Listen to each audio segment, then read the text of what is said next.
Startling new details tonight as charges have been filed against the man who police say shot a Superior police officer during a traffic stop. The suspect telling authorities he was so intoxicated he didn't fully know what he was doing when he fired at the officer. The shooting happened around 2:45 Sunday morning at Tower Avenue and 37th Street.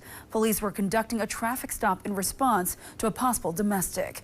Now, just this afternoon, the suspect, 28-year-old Dylan Wallace, was charged with several felonies, including attempted murder.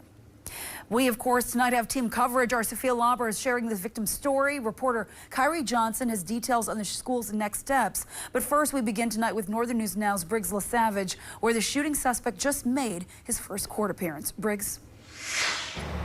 Yeah, Laura, it was a relatively quick court appearance this afternoon, lasting just about 10 minutes. Wallace was appearing by Zoom and was relatively stoic, really only speaking when he was responding to the judge's comments. Meanwhile, we did learn some new information in court documents filed just this afternoon. Wallace and his girlfriend had been at a work Christmas party for his work earlier that night.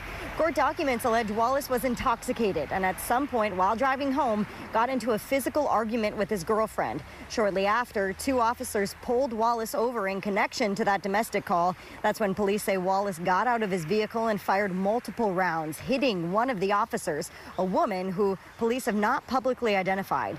Incredibly, that wounded officer, who is doing well tonight, got out of her squad and fired back at the suspect, hitting him before he drove off.